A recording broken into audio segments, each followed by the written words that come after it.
Everyone, and welcome back to another episode of the PEP Talk. Today we got a good topic today for you guys. Today we're going to be going over the resin outlook for 2026 and what converters and customers should realistically expect. And let's kind of dive into it and let's see what kind of info we can supply for you guys today. Yeah. Hey, Jeff. Hey, Nico. How are you guys doing today? Hello. How are you? Doing good.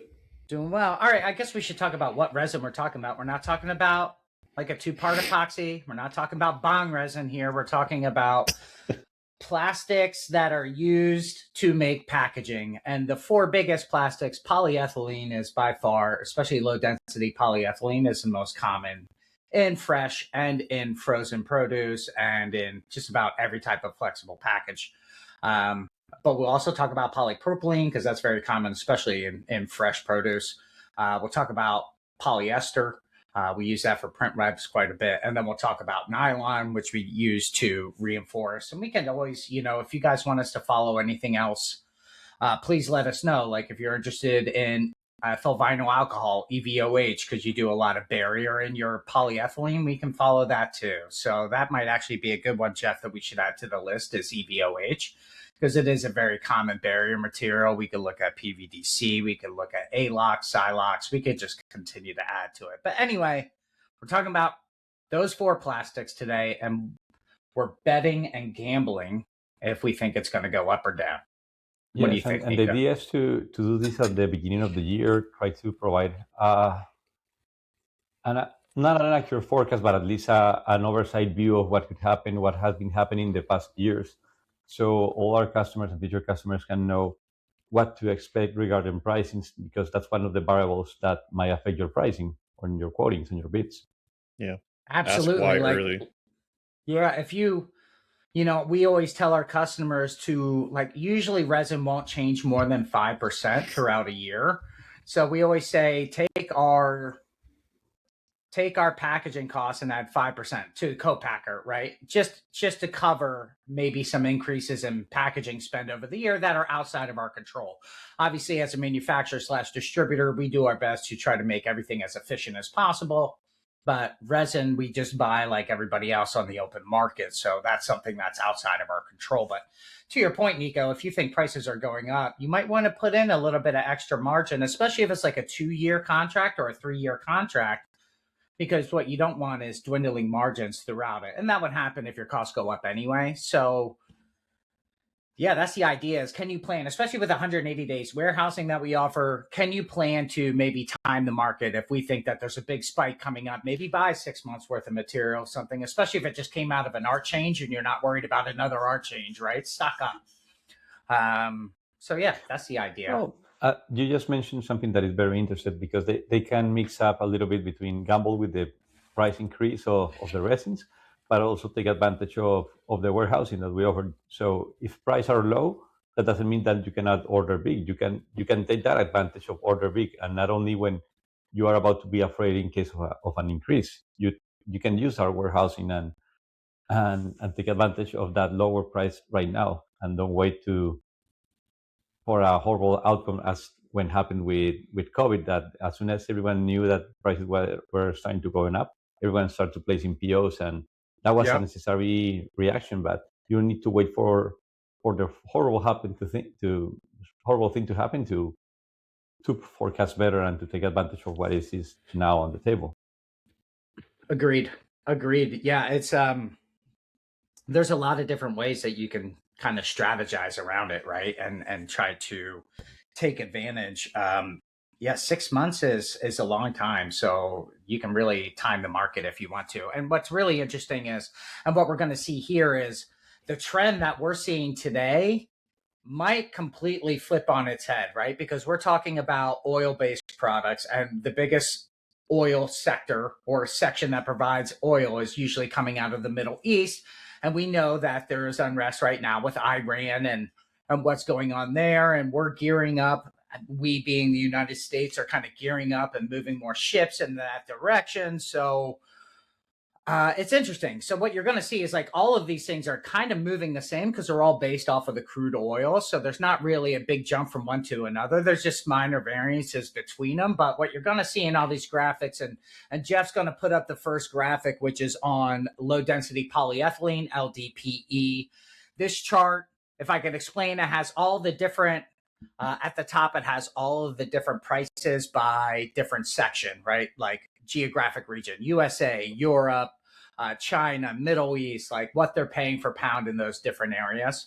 And the chart goes from March of 2018 and projects out to June of 2027. So we're really getting like a year and a half projections in this chart, which is nice. So what you see, something that we don't know yet is how that projection is, if it's considering the variant of what is happening in Venezuela, because that's something that is happening now. They're negotiating contracts. Things are going to change in America in general, in South America, because of this. So this might change a little bit in a good way, because there's a new huge resource of fossils and petroleum that wasn't available, directed to no, available, yes, but not completely as it is now, or as it's going to be now. Yeah. I think that Venezuela was exporting a lot to China and Russia, if I understand, because that's they're considered allies on the global field, I guess, right? So sponsors. Yeah, exactly, of terrorism and bad stuff. And yeah, we're not going to get into politics, but probably good for Venezuela to be out from under the thumb of Maduro for sure, right? So but yeah, what you're seeing in the chart is exactly what you're saying, Nico. And I think it's taking that into account. Also, a conservative or Republican administration, usually energy costs are cheaper, right? Because there's a bigger push from, again, I'm not trying to choose sides or the other. This is just the fact that usually there's a bigger push from the Democratic Party to tax petroleum-based products in order to fund alternative energy sources, whether that's solar or this or that, right? So usually you'll see like your dollar per gallon at a pump is usually a little bit higher during a Democratic administration versus a Republican. So you have the Trump administration doing what they're doing. And then again, with the Venezuela, there's probably, a ton of barrels that they got in that deal, like millions and millions of barrels. So that's probably driving it down. But my biggest issue is if war pops off in Iran, that'll create uncertainty. Everything will change. Everything will change because the market, like as prices go up and prices go down, it's not really that bad as long as people understand, hey, this is what's going to happen. But when there's uncertainty in the market, people panic. I don't know what's going to happen. Now there's a war. So to your point earlier, Nico, people just start trying to gobble up supply to make sure that they can continue their operations as normal. Everybody does that at the same time.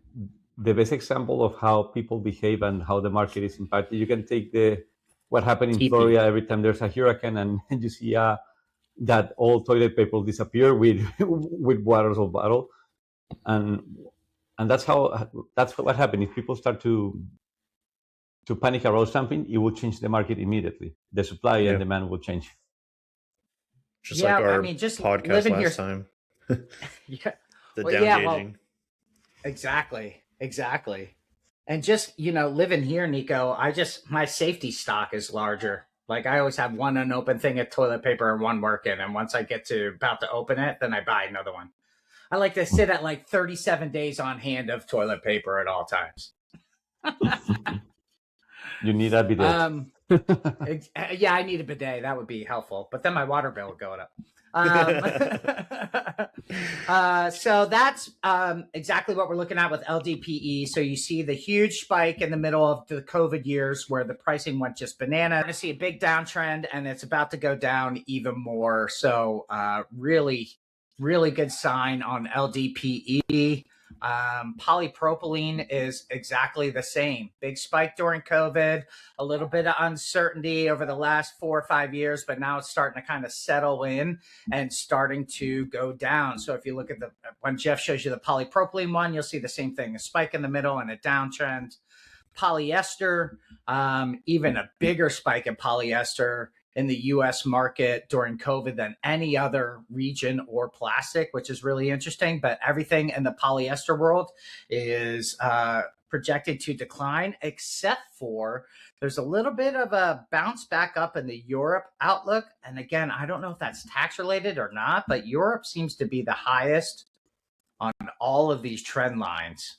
And then finally, we have nylon. Nylon, again, a little bit more stable through COVID, but again, projected to drop. So that's really what we're talking about today. Is what we're expecting between now and June of 2027 is a slow decrease in your packaging costs, which is great for, that just equals packers packing for less money, distributors buying for less money, retailers then selling for cheaper at the store. And we can see, some of the backing out of the food inflation we've experienced over the last 4 or 5 years.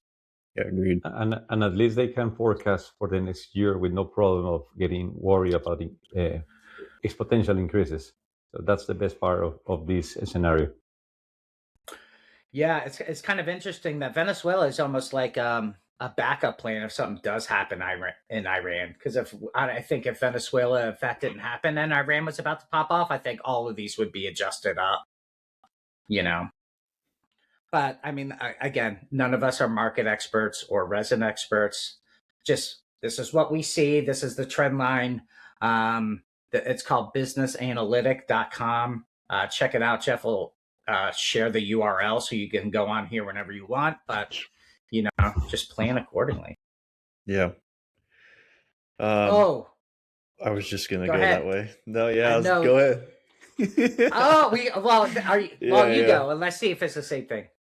I was just gonna say, after we end up posting this episode, you definitely, if you don't find it on YouTube or LinkedIn, you definitely can go to our new website. The website will show where it continuously shows the new episodes that are coming through, and it also has a link. So if it's not updating, it does have a link for you to go and check out the video. So kind of the same thing about what Tom and Nico were talking about today. We even have a recent one just recently posted about down gauging that kind of correlates with today. So go and check that one out. So I hope that's what you're talking about, Tom. That was, and maybe we could put like our website video as the end, for the end of this or something. But check out our website. It's new and improved. A lot of blood, sweat, and designer tears went into that bad boy. So give us some feedback. Let us know what you like and what you don't like. So agreed. It's exciting. Always room to improve, and we are trying to be better every day and with every effort that we do. That's for sure.